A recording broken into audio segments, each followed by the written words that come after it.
Welcome to Sundance again. Thank Theater you. camp was incredible. I absolutely loved it. Talk to us about this story and what drew you to the character.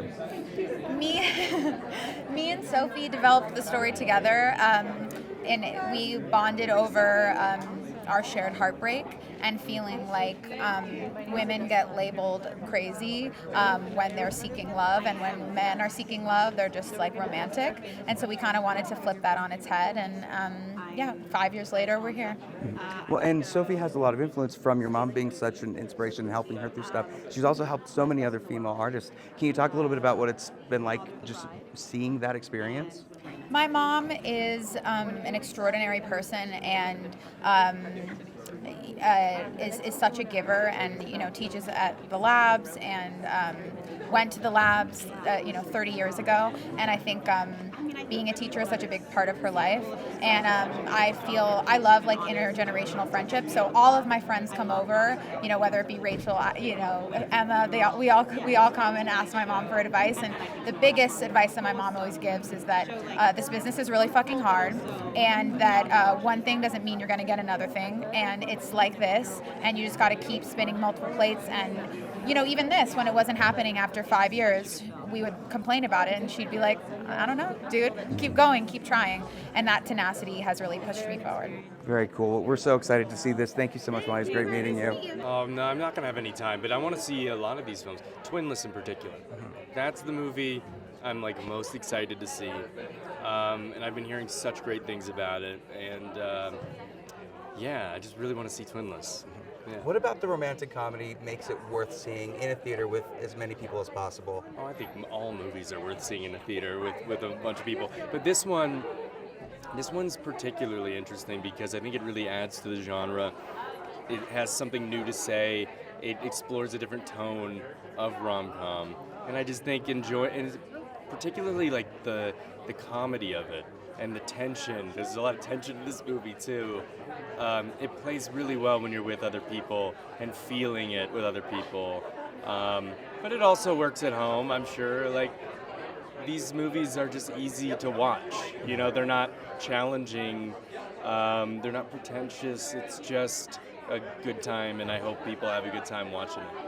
What was it like on set working with Molly Gordon? Were there any workshops that you were doing, or just fun like group cast things? No, Molly's the best. We just we're both working our asses off. We just wanted to prep for the next day, the next week, all the time, and we just had a lot of fun. We were laughing the whole way through and felt really comfortable doing the things that we had to do, which were pretty uncomfortable scenes, generally speaking.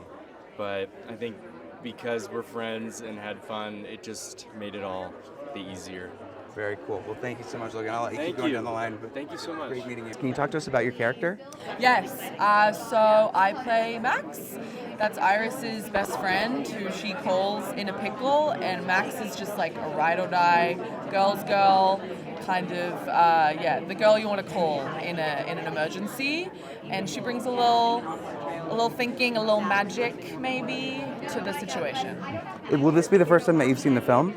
I actually watched it last week with my family at home in Australia, which was really nice. I wanted to see what they thought, and they loved it. But I'm so excited to see it with an audience. I think comedy really needs to be watched in a theater with an audience, so I'm pumped. Well, and what is the message that the story has for contemporary dating?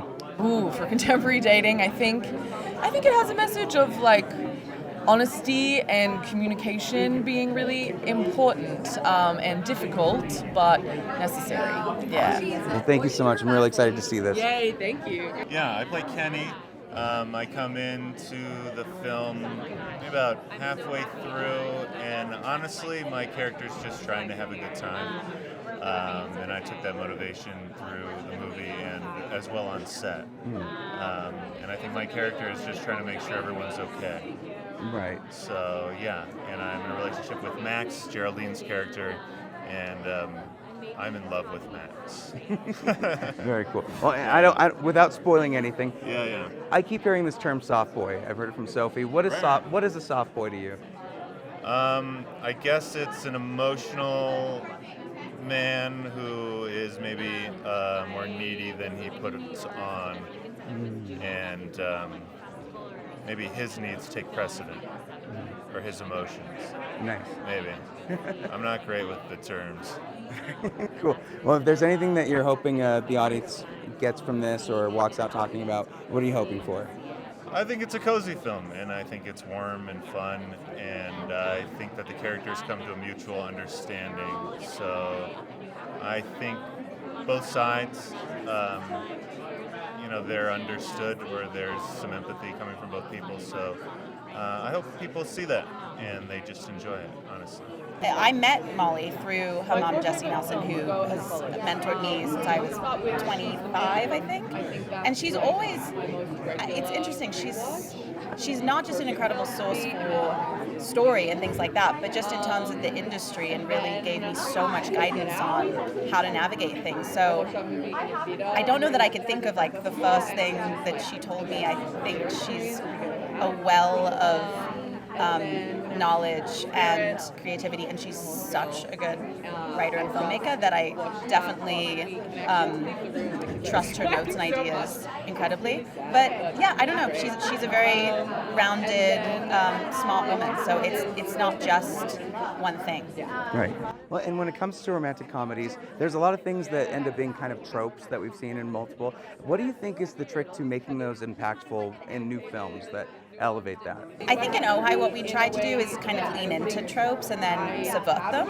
And I think to keep, audiences are so smart and so savvy, and our attention span is getting shorter and shorter. So I think anytime you can try and surprise the audience by actually subverting a trope, it's maybe more interesting than having it be what we've seen a few times. And if there's anything you want audiences to take away from the film after leaving the theater, what would you want them to be talking about? Probably the soft boy epidemic that we're facing in dating culture. Stop way epidemic. Wait, what is this? Well, you have to see the film to find out what a soft boy is. But I think it's a reflection on situationships and communication, and how we avoid so many conversations out of fear. And if you're someone who knows what you want, you can be brave and go boldly into love and see how it works.